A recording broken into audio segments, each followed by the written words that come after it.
안녕하세요. 미사강변교회를 섬기고 있는 조반석 전도사입니다. 선생님 안녕하세요. 혹시 5분만 시간 주시면 제가 재미있고 유익한 이야기 들려드릴게요. 성경에서는 하나님과 사람의 관계에 대해서 잘 설명을 하고 있습니다. 성경에서 말하는 하나님은 모든 만물을 지으셨을 뿐만이 아니라 모든 사람을 사랑하시는 분이십니다. 그래서 이 그림처럼 사람이 하나님과 가깝게 지낼 때 이런 나무와 같이 풍성하고 유익한 삶을 살아갈 수가 있습니다. 그런데 사람이 하나님보다 사랑하는 것들이 많아지기 시작하면서 이렇게 관계가 멀어지기 시작했습니다. 성경에서는 이것을 죄라고 합니다. 로마서 3장 23절 모든 사람이 죄를 범하였음에 하나님의 영광에 이르지 못하였더니 그래서 이러한 사람들이 모두 죄인이 되었습니다. 세상에서 죄를 지으면 법의 심판을 받는 것처럼 이러한 죄인에게도 하나님의 심판이 주어졌습니다. 히브리서 9장 27절 한 번 죽는 것은 사람에게 정해진 것이요 그 후에는 심판이 있으리니 그 하나님의 심판은 영원한 사망입니다. 로마서 6장 23절 죄의 삭은 사망이요 이 사망은 지옥으로 가게 되는 것인데요. 지옥은 불구덩이와 같고 영원한 형벌을 받는 곳입니다. 이렇게 사람이 하나님의 심판으로 지옥에 갈 수밖에 없게 되었는데요. 이러한 사람이 지옥에 가지 않고 하나님께로 가기 위해서 여러 가지 노력들을 하기 시작을 합니다. 내가 착한 일을 하면 하나님께로 갈 수 있지 않을까? 아니면 도덕적으로 깨끗한 사람이면 하나님께로 갈 수 있지 않을까? 아니면 여러 종교 활동을 하면 하나님께로 갈 수 있지 않을까? 아니면 철학이나 다른 노력들을 하면 하나님께로 갈 수 있지 않을까? 노력을 하게 되지만 이 그림처럼 하나님께로 나아갈 수가 없습니다. 그런데 이런 하나님께서 이 사람을 사랑하시기 때문에 이렇게 지옥에 가는 사람들을 그냥 두고 보시지 않으시고 유일한 해결책을 마련해 주십니다. 그분이 바로 예수님이십니다. 예수님은 죄가 없으시지만 사람의 죄를 대신하여 십자가의 형벌을 받으셨습니다.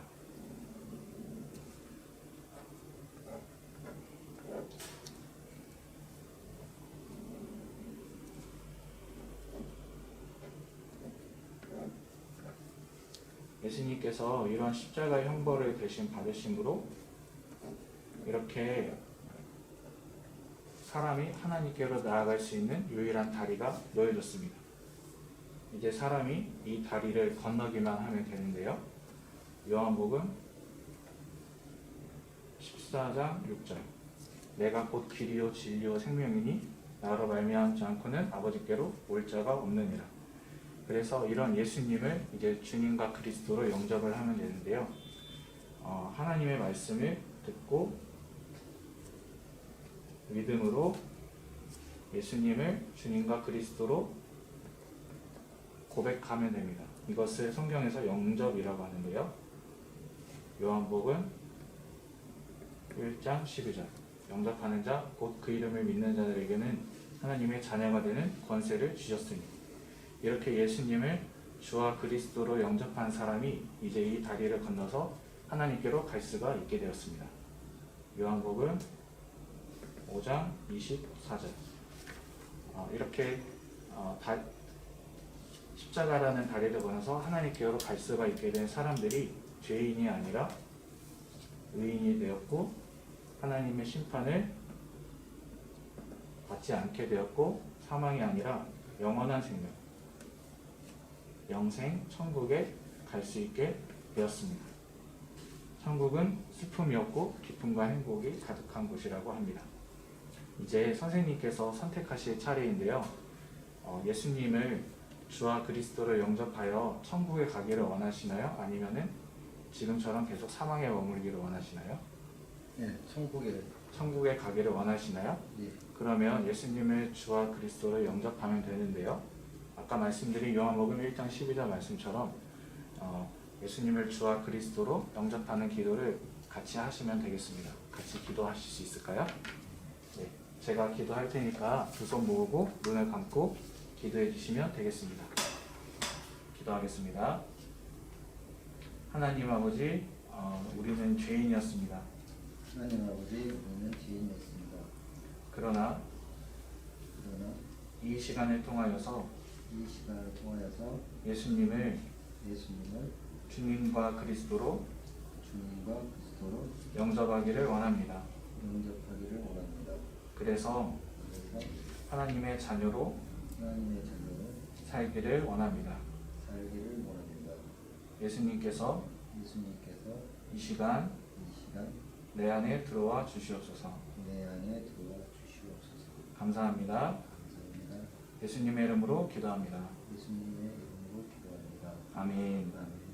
네, 이제 선생님께서 그리스도인이 되셨습니다.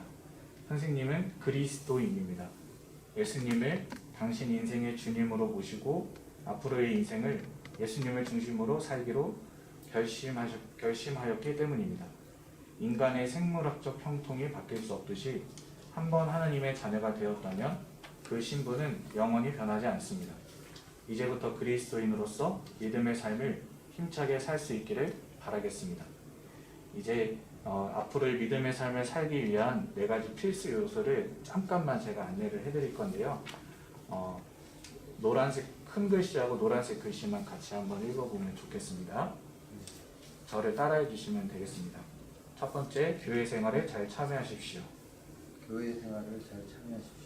교회의 가족이 되십시오. 교회는 가족을 지킵니다. 두 번째, 성경과 친밀해지십시오. 성경은 예수님을 가장 잘 소개한 책입니다. 성경은 예수님을 믿고 닮게하는 책입니다. 성경은 영원히 풍성한 삶으로 인도하는 책입니다.